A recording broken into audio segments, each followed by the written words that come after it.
There are moments in the life of a universe that do not announce themselves.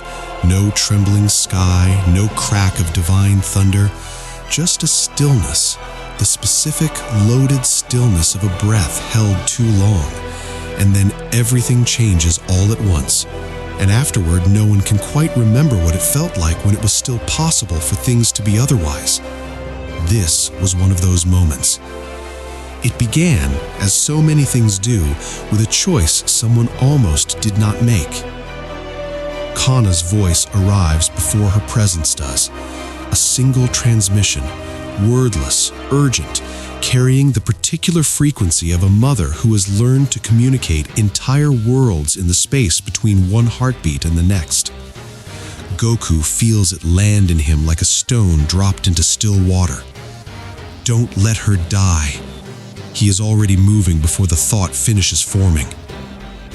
Amaterasu stands in the path of her brother's fury and does not flinch. This is not courage, not exactly. It is something more complicated, the specific resignation of someone who has spent long enough carrying guilt that they have stopped distinguishing between accepting death and deserving it. The energy sphere screaming toward her is enormous, divine, built from the concentrated hatred of a god who has mistaken cruelty for strength his entire existence. She watches it come. Someone once told me I should have left, she thinks. They were right.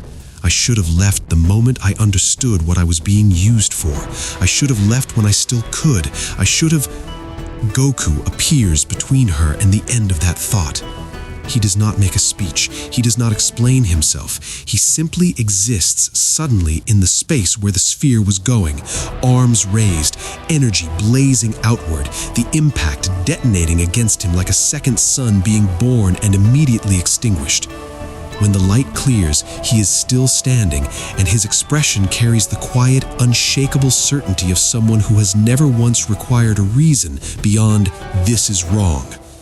He turns to look at Susano.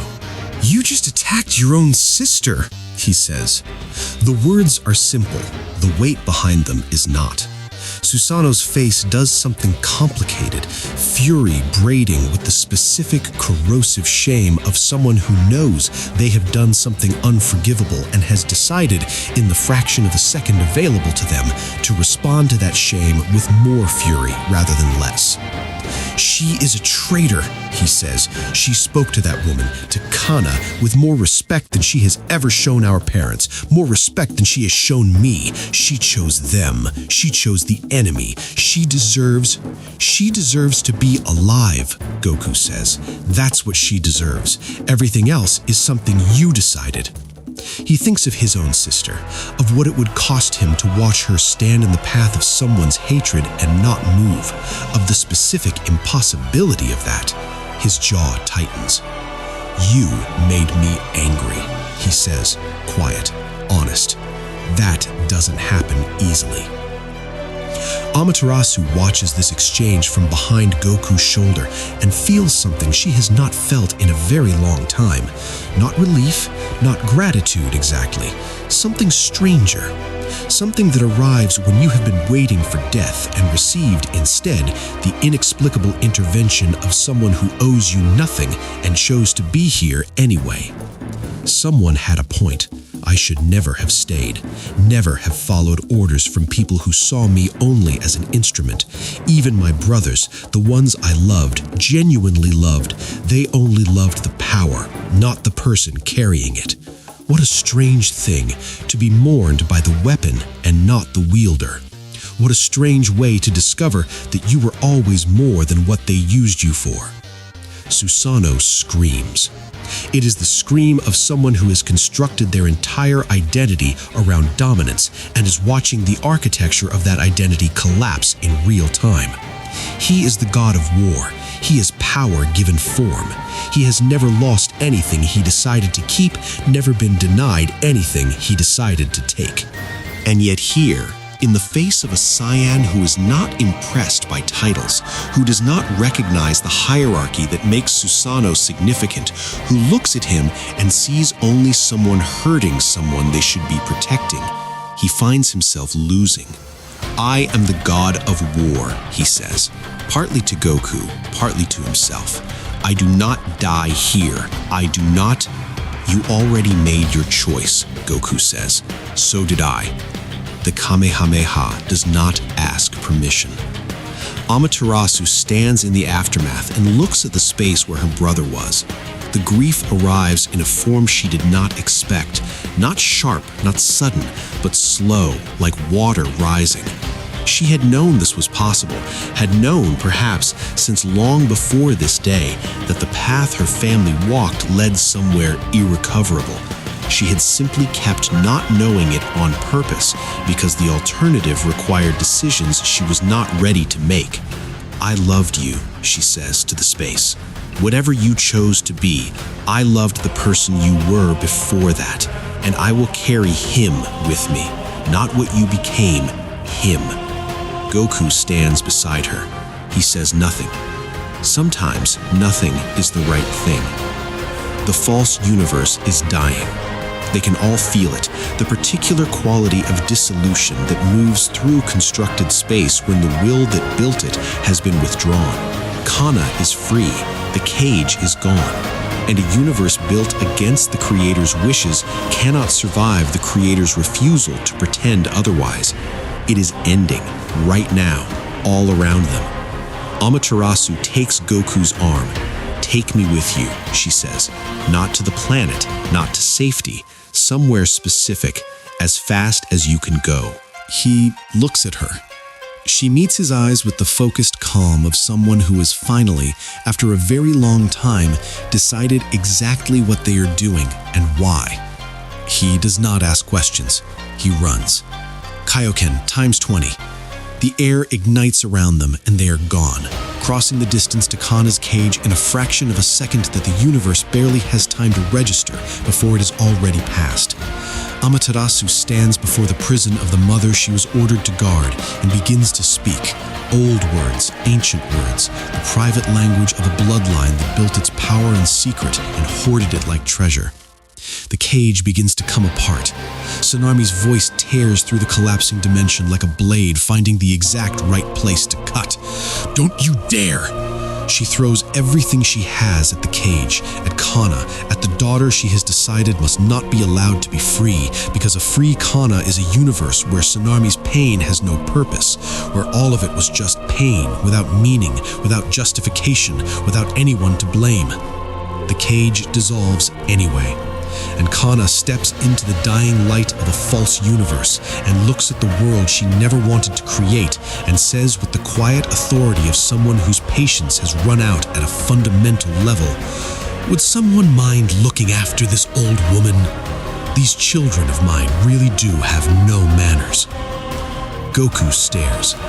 He has fought gods, has died, has come back, has stood at the edge of everything the universe could throw at him and found each time that there was still something in him that refused to stop.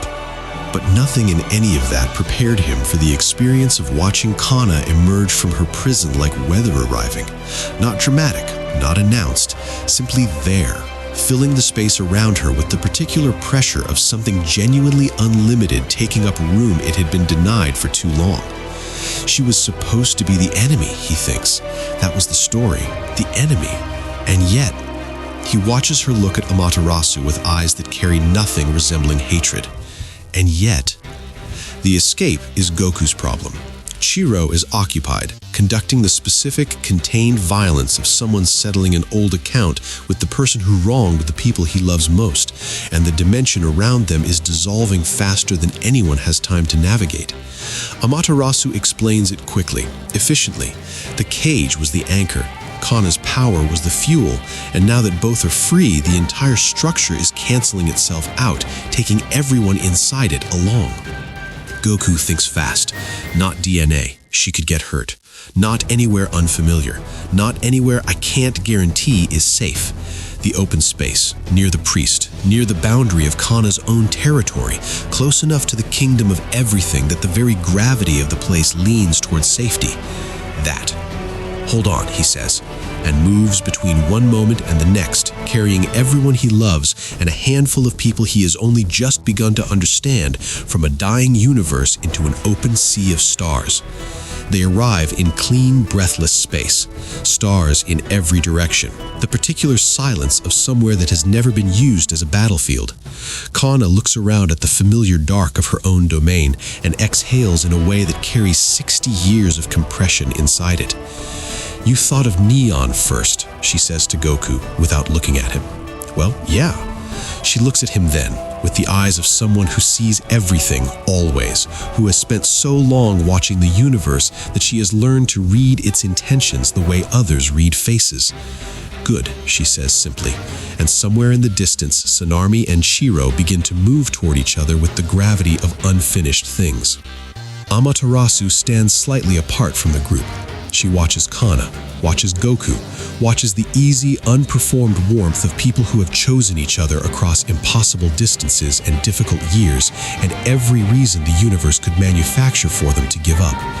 She has spent her entire existence among gods who treated love as weakness, who used family as leverage, who saw the people closest to them as resources or obligations or extensions of their own ambition. She has never seen anything like this. "Is this what I was protecting?" she thinks, "when I diverted my brothers, when I kept their worst impulses away from neon without anyone knowing? Was I protecting this specific thing even before I knew it existed?" The thought is unexpectedly heavy. The thought is, underneath the weight, something close to peace. Shiro moves against Sanarmi with the focused economy of someone who has been doing this for longer than most civilizations had words for it. The dimensional shift, the speed that reads as stillness to anyone not watching at the right level of attention. Goku's eyes sharpen. That movement, he thinks, I've seen that movement from... He looks at Amaterasu. She meets his eyes. "My mother told me," she says quietly, "that they were friends once. Before any of this, before the choosing and the rejecting and the war and all the centuries of consequence." She pauses. The four of them, together, against something that should have been unbeatable. And as the battle between old enemies fills the space around them with the specific, terrible beauty of power expressed at its absolute limit, she begins to tell him the story of how the universe was almost unmade the first time, and the four people who stood between everything and the dark, and what it cost them and what they became afterward. Goku listens, and with every word, the shape of everything he thought he understood shifts slightly, rearranges itself around a truth older and more complicated than the version he was given. There are no simple villains, he thinks. There never were. Just people who made choices, and the centuries of consequence that followed, and everyone else trying to survive the wreckage.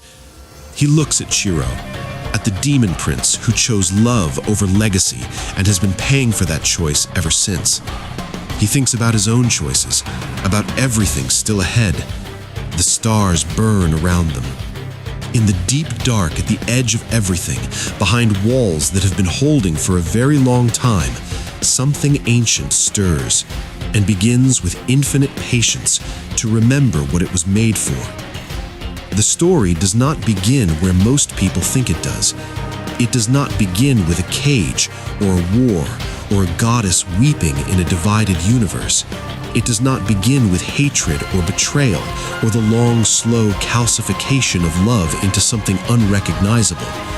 It begins with survival. With four people running through a universe that wanted them dead, using the only technique that kept them one step ahead of annihilation, and in that running, without intending to, building something that would outlast every army sent to stop them. Amaterasu's voice is steady as she speaks. Around her, the open stars of Kana's territory burn in patient silence.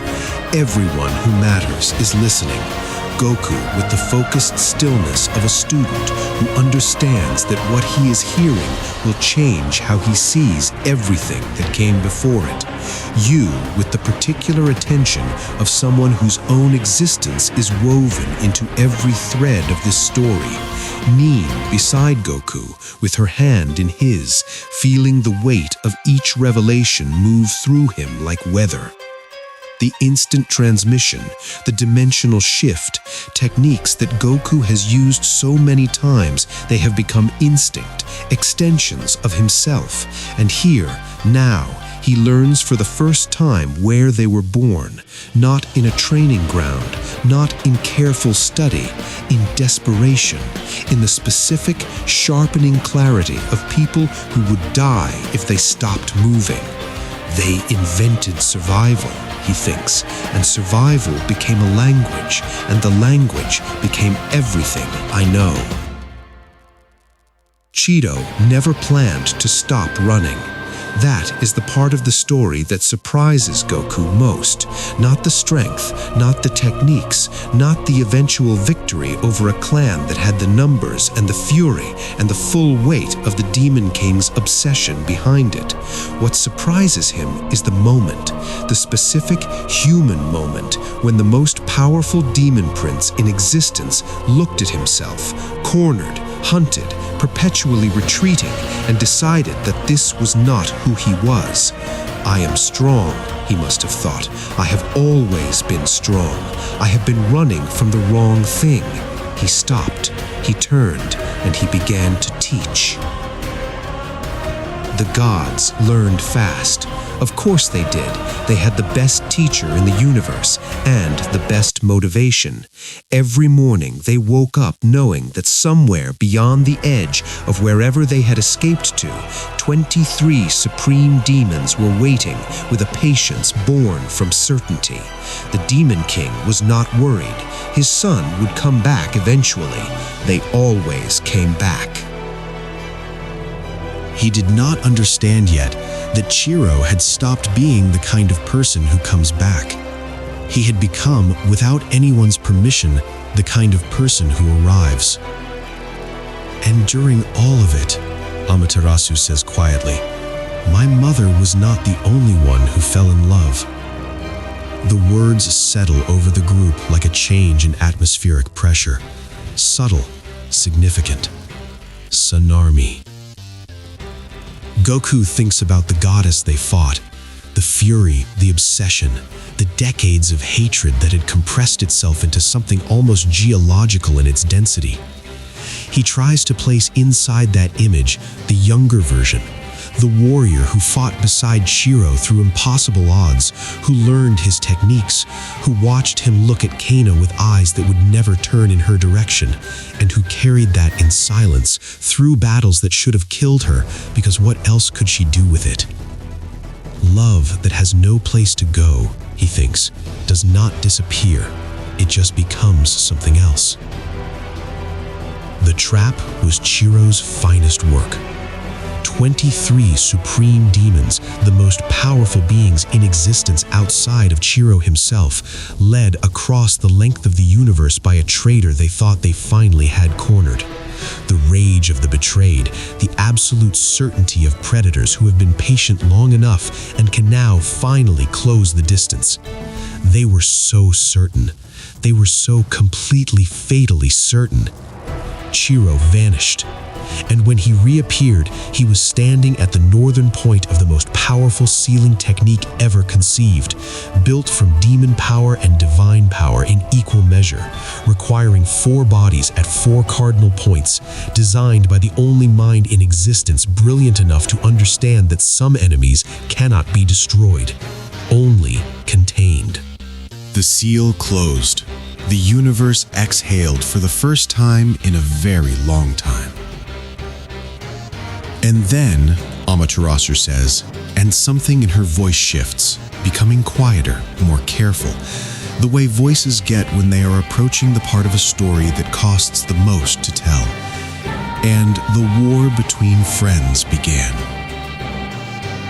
Sanarmi's confession, Cairo's answer, The specific, devastating honesty of a man who had already given his heart completely and could not, in good conscience, pretend otherwise, even knowing what that honesty would cost. Even knowing. Neon exhales slowly beside Goku. He looks at her. She looks back. Neither of them says anything. They do not need to. They are both thinking with the particular sharpness of people who love each other and understand what it would feel like to exist in the version of this story where that love was not returned, about how close everything came to being something else entirely. About how many choices made differently by different people would have produced a universe in which they never found each other at all. The thought is briefly, intensely unbearable. Then it passes, because they are here, and that is the only answer that matters. Yu stands slightly apart from everyone else. He has heard pieces of this before, fragments, implications, the outline of a history that was never fully explained because the people who lived it found it too complicated to summarize and too painful to revisit. But hearing it complete, hearing it in order, hearing the thread that connects every broken relationship and divided universe and seemingly inexplicable choice, he looks at his father. Kiro is still fighting Tsunami across the field of stars, still moving with the economy of someone for whom every technique has been refined past the point of effort into something closer to breathing. But Yu watches differently now, sees differently. He gave everything away, Yu thinks. His techniques, his knowledge, his time. He made them stronger than they had any right to be. And when it was over, he walked away from the only people who understood him, because one of them chose pain over wisdom, and he could not in good conscience reward that. And he has been paying for that decision ever since. We all have. One thing, Yu says suddenly. Everyone looks at him. If the demons are still sealed, if killing Tsunami would weaken the seal by half, he looks at his father across the distance. Then why is she attacking him? She knows what breaking the seal means. She knows she is part of what holds it, doesn't she? The answer arrives before the question finishes, in the form of Tsunami's fist connecting with Kiro's jaw at a speed that bends the light around it. Kiro does not move to dodge. This is the part that stops everyone, not the blow itself, but the choice not to avoid it. He absorbs it with the calm of someone who has decided consciously to let this moment happen. His head snaps to the side. He straightens. He is smiling.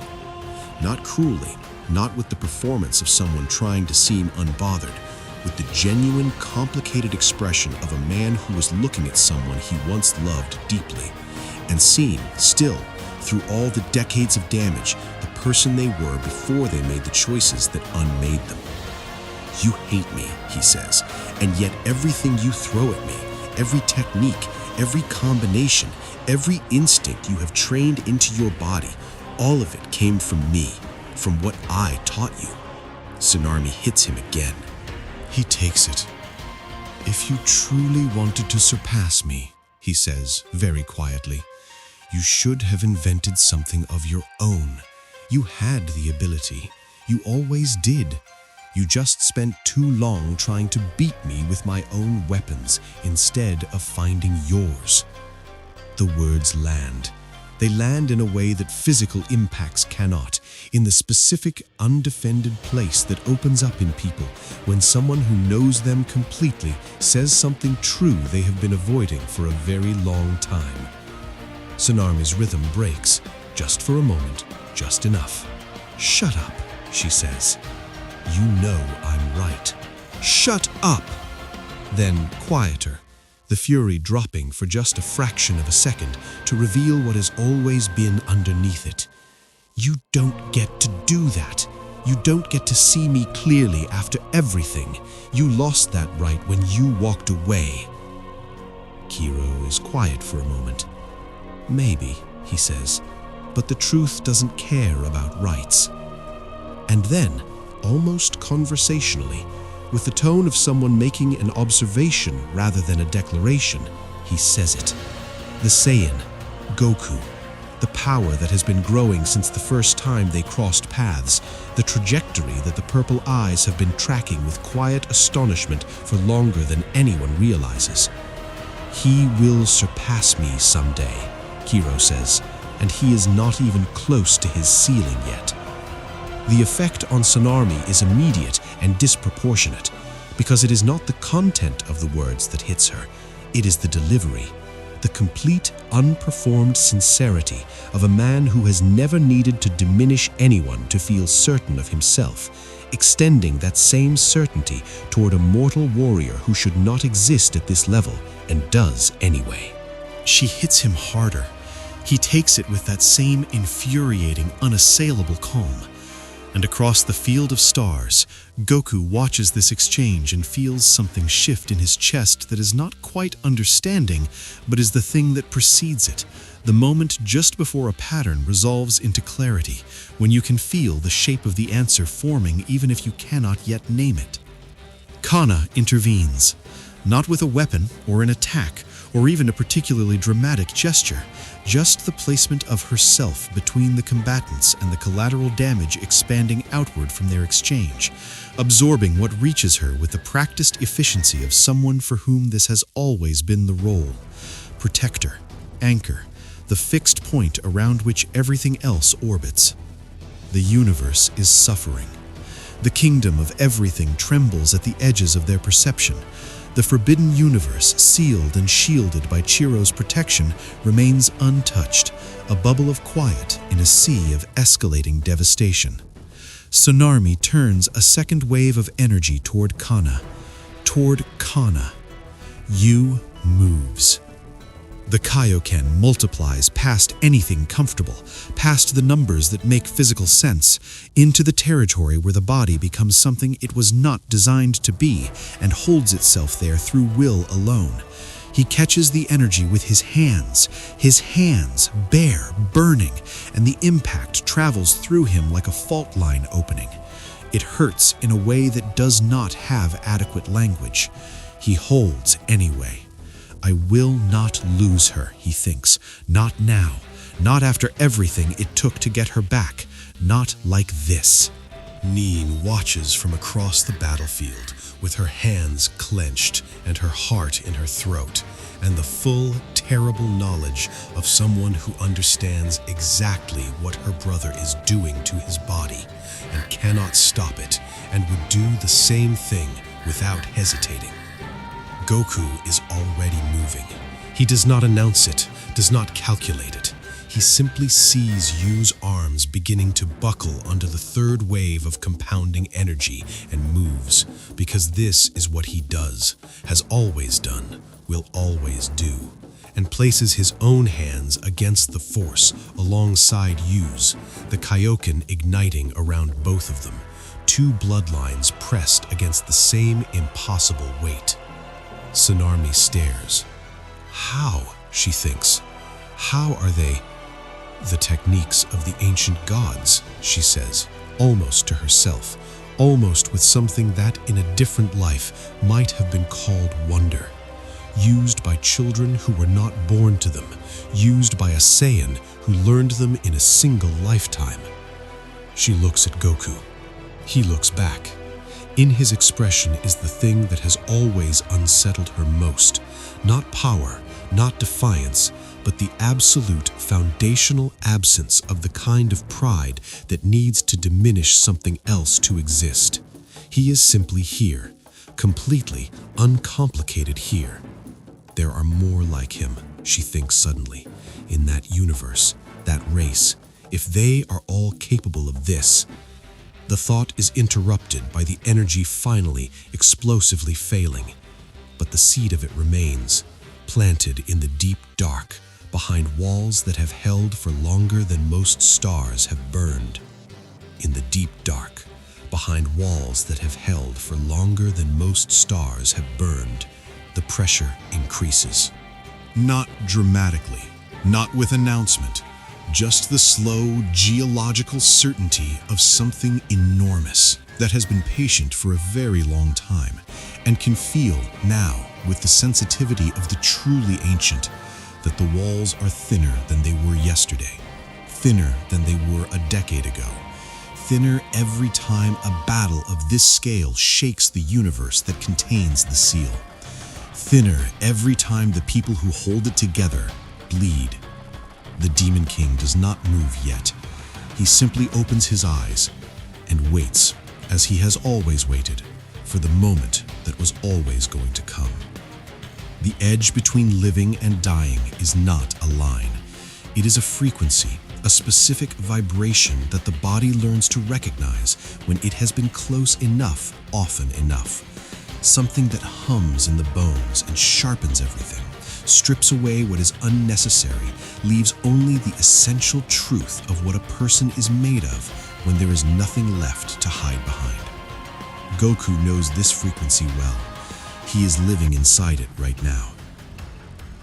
Tsunami watches him from across the collapsing distance between them and thinks, with the cold, precise intelligence of someone who has survived longer than most stars, that she is looking at something she does not have adequate language for yet. The King-Kai fist at this level should be destroying him from the inside. It is not. That body, she thinks, that impossible, unreasonable body. The strain that would shatter a god passes through him like water, finding the shape of a river it already knows. She thinks about what it would mean to possess it. She thinks about it longer than she should. Yu notices. He has been watching Tsunami's eyes with the inherited vigilance of someone raised by a man whose entire survival philosophy was built on reading intention before it becomes action. He sees the calculation move across her face, the brief, cold assessment of Goku not as an opponent, but as a resource, as a vessel. He moves before the thought fully resolves into decision. The kick connects with the side of her head with enough force to rearrange the immediate future. That body, Yu says, landing between her and Goku with the quiet finality of someone drawing a boundary that will not be negotiated, belongs to him. Tsunami picks herself up with the unhurried dignity of someone who refuses to acknowledge that being knocked down constitutes any meaningful development. I considered it, she says simply. You taught me body transfer. You know better than anyone how effective it is. She looks at Shiro. The perfect candidate would be you, of course, but a pause. Something moves across her face that is almost, in its complicated way, a form of pride. I would not lower myself to that, not with you. Shiro looks at her for a long moment.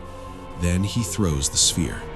It detonates against her with the full, unambiguous weight of everything he has been holding back, not out of mercy, but out of the specific, unsentimental understanding that this conversation needed to reach its natural end before the violence could mean anything. The explosion lights the field of stars around them like a brief, furious dawn. When it clears, Tsunami is still standing. Burned, diminished, standing. You still can't, she says, through the damage. You know why. I know why, Shiro says quietly. That doesn't mean I'll stop trying. Kana erases the shockwave before it reaches her son. She does it the way she does everything, without announcement, without performance, with the complete economical precision of someone who has been the most powerful thing in most rooms for so long that power has stopped feeling like something she does and has become simply what she is. The energy dissolves. The silence that follows is the particular silence of people who have just been reminded what they are dealing with. Tsunami stares at the space where her attack was. Twice, she says, not accusing, calculating. You've used it twice, and each time it costs you something you won't get back in this fight. Kana meets her eyes. I know exactly what it costs, she says. I paid it without hesitation. That is the difference between us. Something flickers across Tsunami's face. You always said things like that, she says, quieter now. The fury still present, but something older moving beneath it. As if the rest of us had a choice, as if we simply chose to love less carefully than you. I never said that.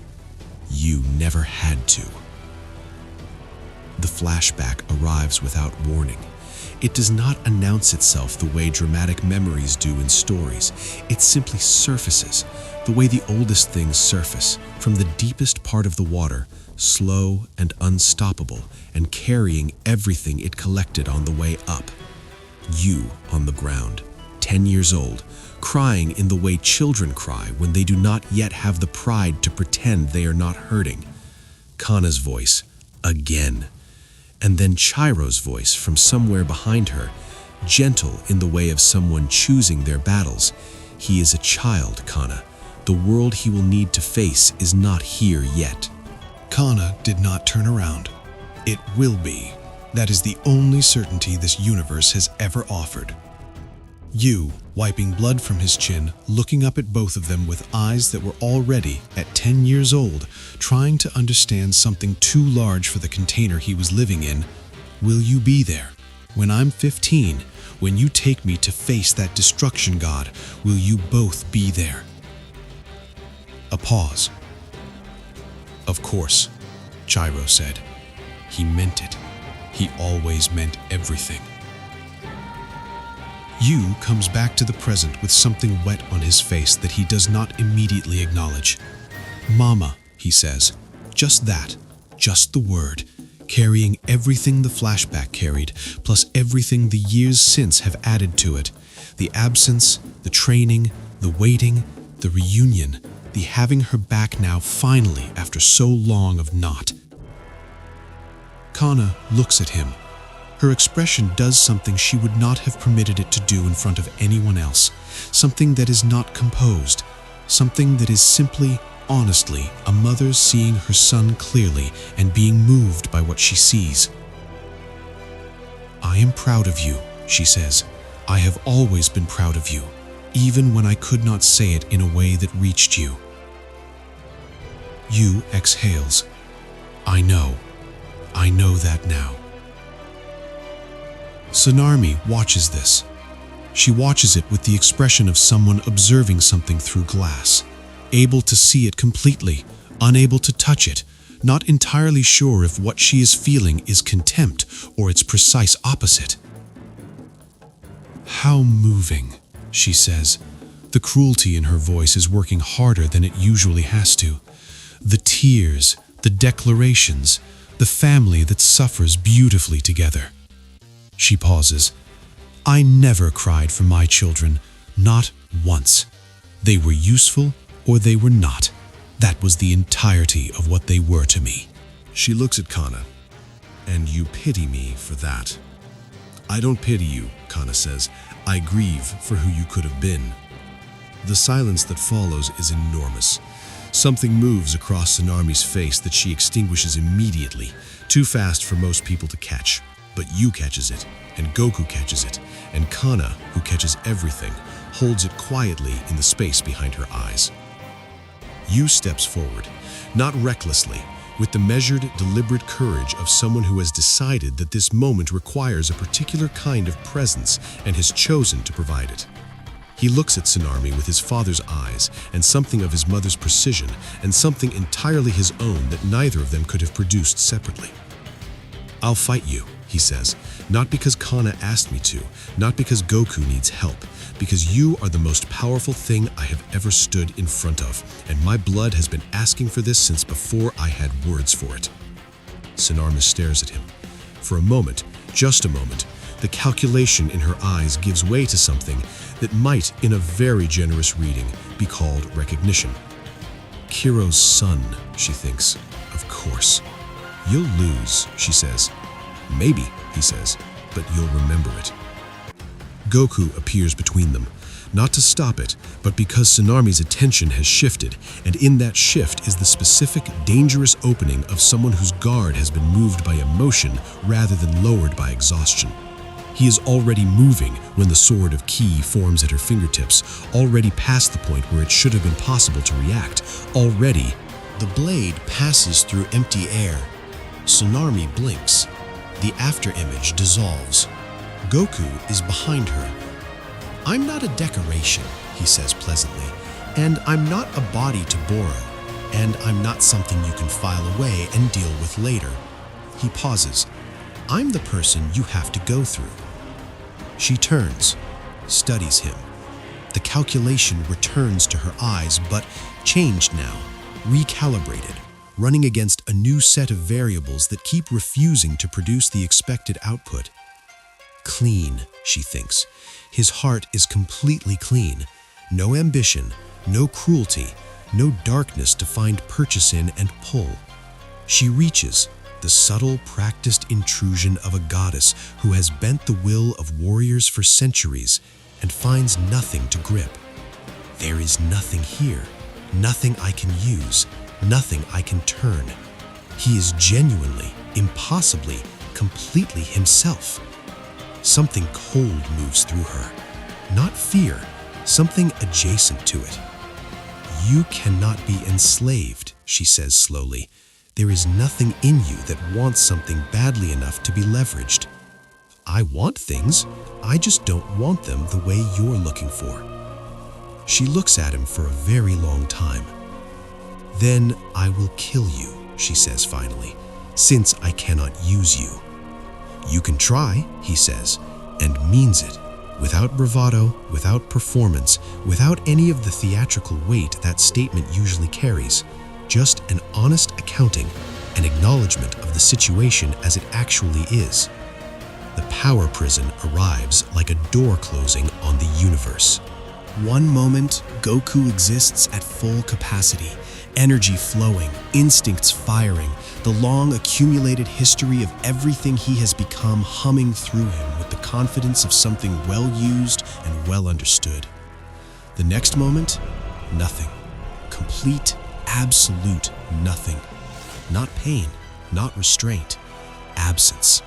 The specific, vertiginous absence of someone who has always had a particular sense and has just discovered what the world feels like without it. He cannot move. He cannot reach for anything. He is, for the first time in his life, simply a body standing in a field of stars with nothing behind it. Kana's voice, barely audible. We've lost him. Yu's hands close into fists. Tsunami stands over Goku with the patient satisfaction of a conclusion that has been building toward this moment since the first time she assessed what he was and what he would eventually become if left unchecked. Now, she says, you understand what legendary means. She looks at the others, at Yu rigid with barely contained fury, at Kana depleted, burning the last of what the erasure cost her to stay upright. Say it, she says. Tell me what you're going to do. Liberation. The word does not arrive as a shout. It arrives as a fact. Spoken quietly, precisely, with the specific authority of someone for whom this technique is not impressive because it has never been difficult.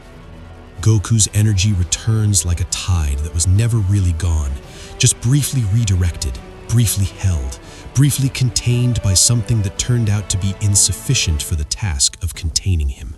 He is already moving when it lands. The afterimage he leaves behind is so precise, so detailed, that Tsunami's blade passes through it with the complete conviction of someone who is certain they have just ended something, and the half-second it takes her to understand otherwise is all the gap he needs. His fist connects. She moves, not falls, moves, backward through open space, the impact traveling through her with a quality that registers somewhere below the level of damage and above the level of information. Real, that quality says. This is real. This has always been real. You have been underestimating this since the beginning. The silence that follows belongs to everyone. Tsunami lands, steadies, reassesses. Kana and Yu stand very still, processing what they just watched, the power prison dismantled not with effort or struggle, but with the same natural, unconscious ease that someone uses to shrug off clothing that no longer fits. 14 years old, Tsunami thinks. He said 14, and combat application at 15. She looks at him. Who taught him this? Who could possibly have? The answer arrives. Chiro. Not directly, not formally. The way a language is absorbed by a child who grows up hearing it, not studied, not forced, simply present until it becomes native. The purple eyes at an intermediate level, registering more than their owner has ever been given credit for. A body built for war being trained by the best warrior in the universe and filing everything it witnessed whether anyone intended it to or not. He is, she realizes, exactly what Shiro said he was, and Shiro has never once been wrong about power. "You have me surrounded," she says, not with defeat in her voice, with the calm assessment of someone performing an honest tactical inventory. "Yes," Yu says. "And you won't kill me?" "No." "Because of the seal." "Because of the seal." She looks at all of them, at the scion with the clean heart and the impossible body, at Kairo's son with his father's eyes and his mother's will, at Kana, diminished but present, the anchor of everything that has ever held together. Something moves in her face that is not quite the thing it has been all this time. Not surrender, not remorse. Something more complicated. Something that has been trying to surface for a very long time and has only now found the specific configuration of circumstances that could pull it up from wherever she had buried it. She thinks about Vados, about what he told her at the end, about what he saw in Goku that she has now seen herself with her own hands and her own reaching and found to be exactly as described. There are more like him, she thinks, in that universe. That race produces this consistently, and they are growing. She files it away. She files everything away. The dark behind her eyes does something that is not visible from the outside. And somewhere, impossibly far from here, behind walls that have held since before any of them were born, something enormous shifts in its sleep and begins with the slow certainty of the truly inevitable to wake up. The air around Goku crackled like a dying star.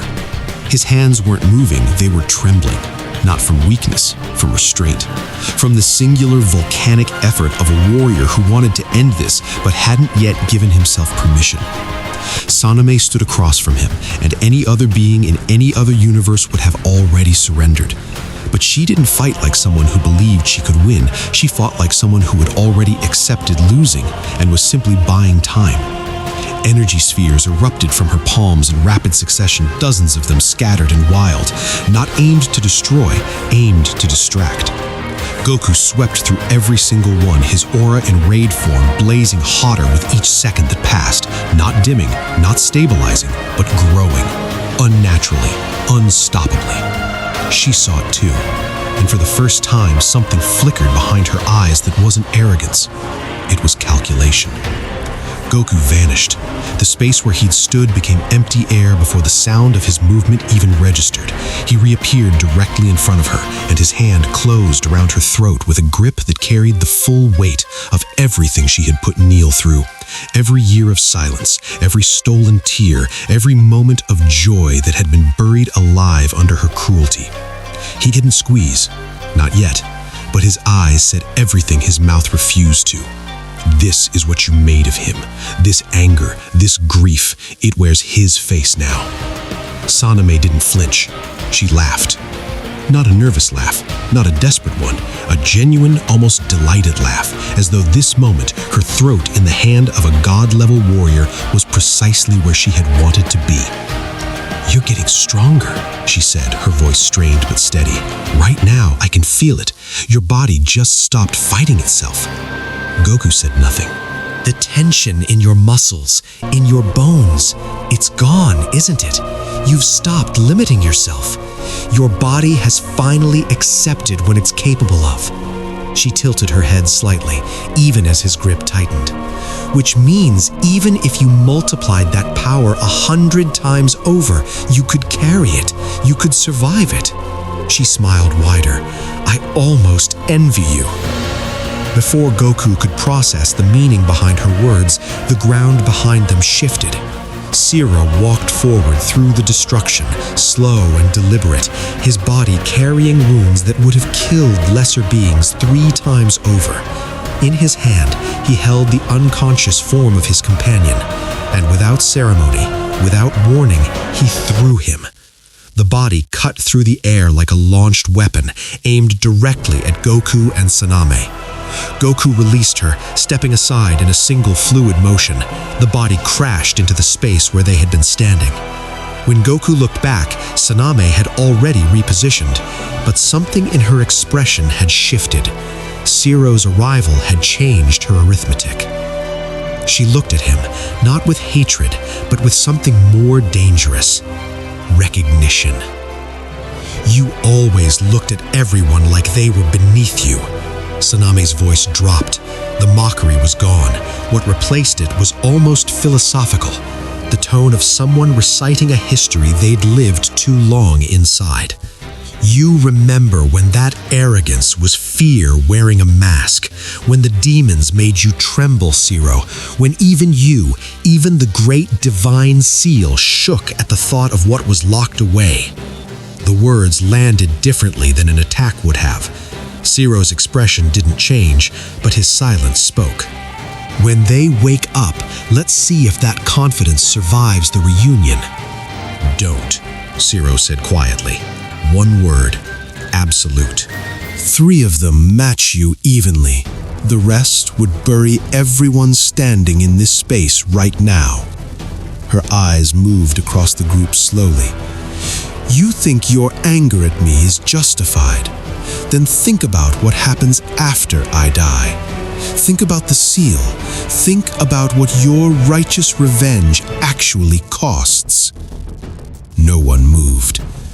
The weight of it pressed down on the moment like atmosphere. Then Siro spoke again, and this time his voice carried something that had not been there before. Not quite sorrow, something older than sorrow. I know what they're capable of. He exhaled slowly. That's exactly why I'm willing to let you live. Not because you deserve it, because 2 of the people I love most in this universe don't deserve to inherit the consequences of killing you. Saname stared at him.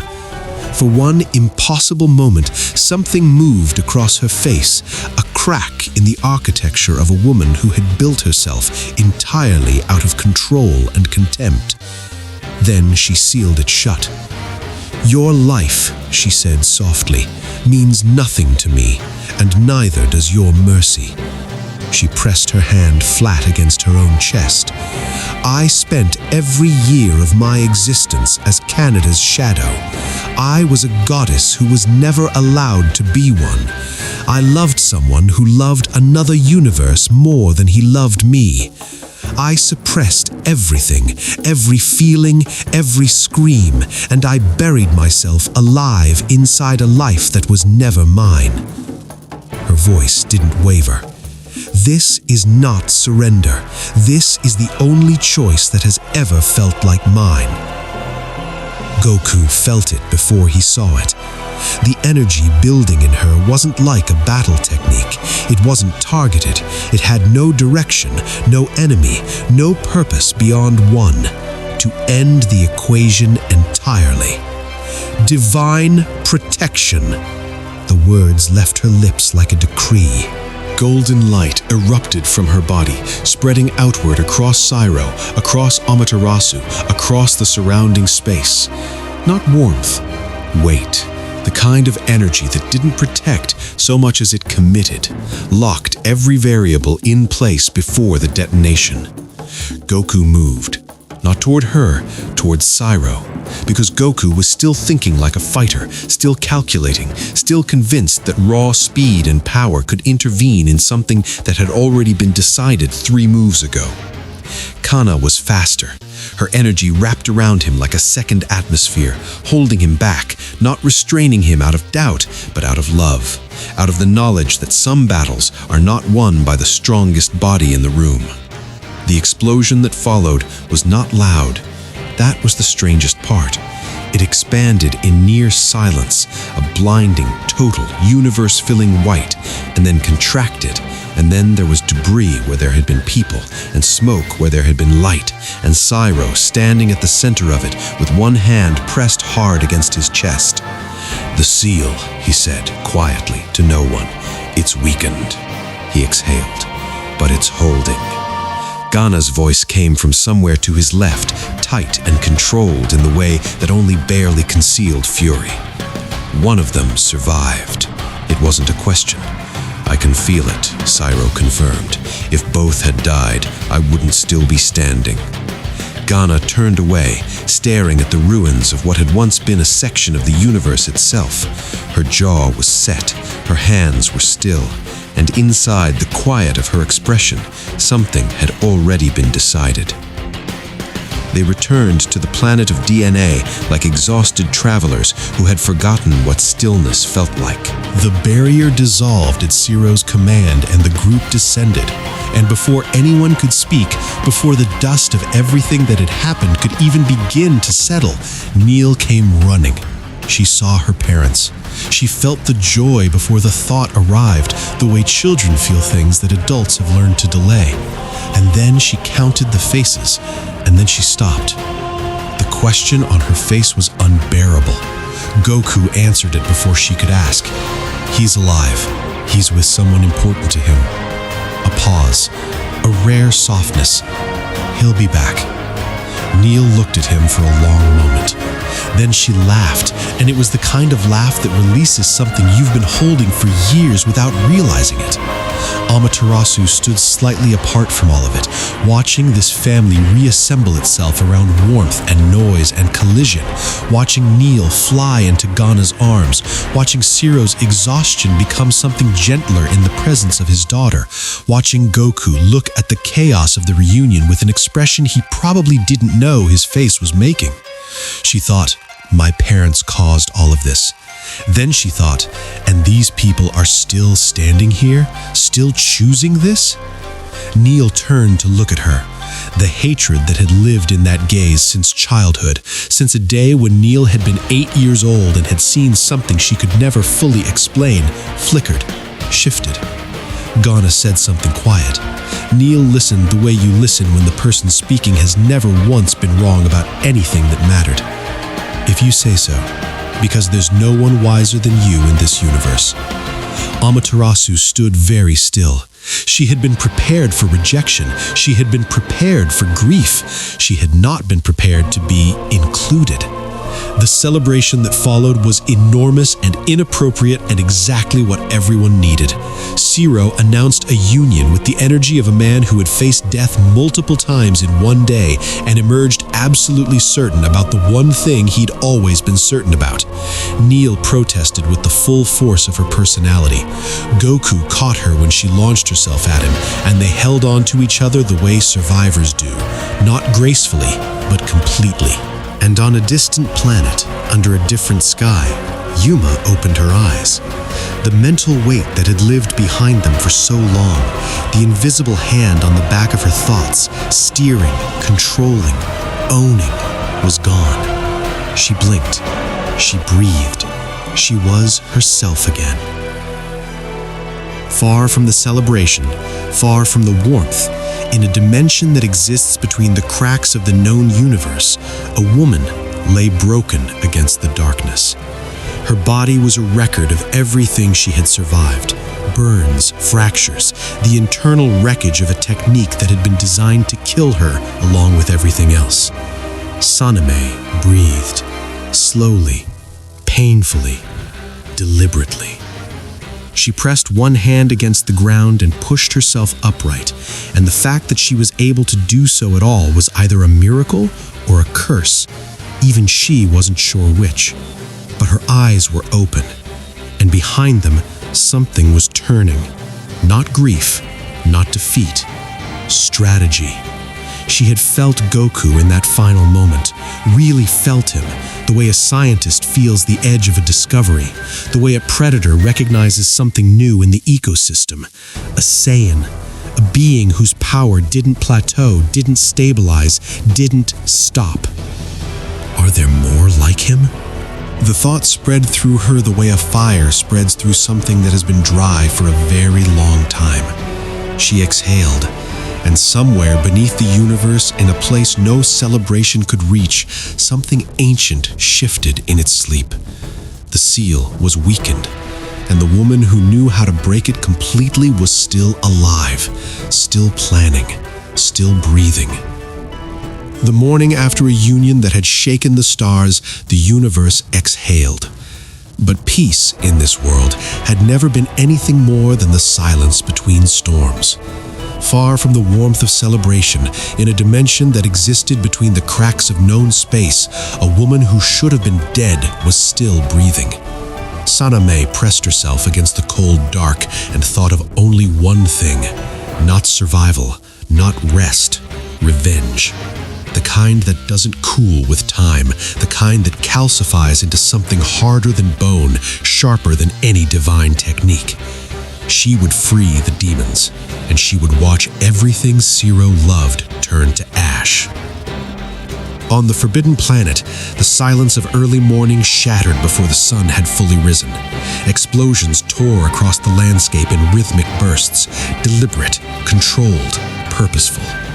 The kind of training that doesn't announce itself, the kind that simply begins because the person conducting it has never once waited for permission. Inside the house, Neil stirred. She had barely slept. The night before had been something she'd spent years imagining and had finally lived, and her body still carried the warmth of it like an ember that hadn't decided whether to grow or fade. The last thing she wanted was to move. The last thing she wanted was to think about power levels and enemies and the weight of a universe that seemed determined to press itself onto the shoulders of her family. Then the voice came, low, impatient, absolutely unmistakable. It cut through the walls like they weren't there. Neil stepped outside, and the morning air met her with all the gentleness of a closed fist. Kana stood in the courtyard, radiating something that wasn't quite anger and wasn't quite love, but occupied the exact space where those two things overlap in a mother who has been away too long and returned to find her daughter softer than she was allowed to be. The argument that followed was brief and ultimately irrelevant. What mattered was the moment Kana moved, not as a warning, not as a demonstration, as a test. Neil moved fast, faster than most beings in the known universe could track, and it still wasn't fast enough. A single strike connected with her stomach, and she went down hard, one knee in the dirt, blood on her lips, eyes wide with the specific shock of someone who has just discovered that the ceiling they thought was the sky is actually a floor. She looked up at her mother.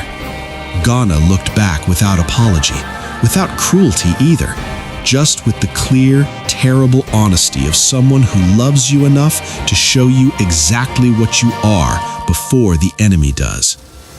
"You have power inside you," she said quietly. "You've just never needed it badly enough to reach for it." Nearby, watching from a measured distance, Goku said nothing. He understood. There are things a parent can give a child that no one else can, and one of them is the truth about what they're capable of, delivered in a way that leaves no room for doubt. But Kana's gaze shifted to him next. He felt it before he saw it, a flicker in her aura that shifted from instructive to something else entirely, a challenge that didn't need to be spoken because it had already been accepted the moment it was formed. He moved to intercept. What followed wasn't a battle. It was a negotiation conducted through force. Two people who loved each other establishing, without words, exactly where the other stood. Goku caught her hands. She caught his. The ground beneath them fractured from the pressure alone, winds tearing outward in concentric rings, and for a long moment they simply held each other in place, neither willing to acknowledge what the other already knew. She was at half strength. He could feel it. And at half strength, she was still making him work. When they separated, Kana exhaled slowly. "When I'm at full power," she said, "don't hold back. You'd embarrass both of us." Goku smiled. Then Kana turned back to her daughter, and the softness that had briefly surfaced disappeared back beneath the surface. "Every day," she said, "you train with me, with Amaterasu, with Yuma. All of them are ahead of you. That's not a shame, that's a direction." Neil stood. Her legs were steadier than they should have been, given what had just hit her. "She behaved like an idiot," she said quietly. "Everyone around me carries a warrior's blood, and I talk to you like someone who thought the fighting had nothing to do with her." A pause. "I'll be ready. Not for the universe. For you. For Dad. For everyone I don't want to lose again." Kana looked at her daughter for a long moment. Something shifted in her expression, almost imperceptible, quickly sealed away, but it had been there. That night, Vados came to say goodbye. He found Neil alone, sitting outside under a sky that had witnessed too much history to look entirely peaceful. He sat beside her without ceremony and told her what she had probably already understood but needed to hear from someone outside the gravity of family obligation. There was a battle coming, a real one, the kind that reshapes the landscape of what's possible in the universe, and he was not built for that kind of battle, not anymore, perhaps not ever. He spoke of the angel world, of wanting to return to his own kind, of how belonging somewhere is not a weakness, even when the place you belong to is quieter than the world you're leaving. "You and Goku," he said, with a smile that carried genuine warmth, "were always going to find each other. Some things are just written into the structure of things." Neil watched him disappear into the dark between stars. She didn't know what was waiting for him on the other side of that darkness. None of them did. The angel world was silent when Vados arrived. Not the silence of meditation, not the silence of peace, the silence of aftermath. The structures that should have stood eternal were fractured. The beings who should have been present were absent in the way that things become absent when they have been unmade rather than simply removed. And in the center of it all, barely held together by spite and fury alone, was Saname. She was dying by any reasonable measurement, but her eyes were open. When she saw Vados, she didn't hesitate. She read him like a page of text, pulled his memories from him with a touch that was less technique and more violation. And what she found there lit something behind her damaged eyes that had nothing to do with strength and everything to do with information. Zero's world, Zero's family, Zero's son. A map, a strategy. Vados was gone before he understood what had happened. Saname collapsed into the ruins of the angel world, her power lower than it had ever been in her existence. Her body held together by nothing more than the specific, unbreakable quality of a hatred that had decided it was not finished yet. She closed her eyes. She slept in the wreckage she had made, and she began to wait. Training resumed the next morning with a different quality, heavier, more intentional, as though everyone present had silently agreed that yesterday had been prologue and today was the actual story beginning. Zero faced Goku and his son simultaneously, the way a mountain faces weather, not indifferently, but with the patience of something that has endured longer than the forces trying to move it. They pushed him. He held. They found new angles and he adjusted. It was the kind of sparring that doesn't declare a winner, because the point was never victory. The point was the discovery of limits, and then the slow, methodical work of moving them. During a break, Goku sat beside Zero and asked about the demons. Not tactically, not strategically, the way a son asks about something his father has carried alone for too long. Zero was quiet for a moment. "My father," he said finally, "is a man who looks at the universe and sees something that should be unmade. Not conquered, not ruled, unmade. That's not ambition, that's not pride, that's something that has no name in the language of beings who want to live. He looked at his hands. He's stronger than me, possibly stronger than anything we have right now. But in this era, he looked at Goku, at his son, at the distant sounds of women who refused to stop pushing each other towards something greater. In this era, I'm not alone. Goku nodded. He didn't say anything, but inside him something hardened into a shape that felt permanent. The decision, made quietly and completely, that whatever was coming would find him different than it expected. Not just stronger, ready. Somewhere between the ruins of the angel world and the edge of the forbidden planet, the universe held its breath. The seal had been weakened. The woman who knew how to break it entirely was sleeping in the bones of a dead civilization, gathering what little remained of her power. And the demons, ancient, patient, inevitable, pressed against the edges of the prison that had contained them since before most gods drew their first breath. They could feel it, the crack, the possibility, the beginning of the end of what had been locked away. They were almost ready, and so, just barely, was everyone else.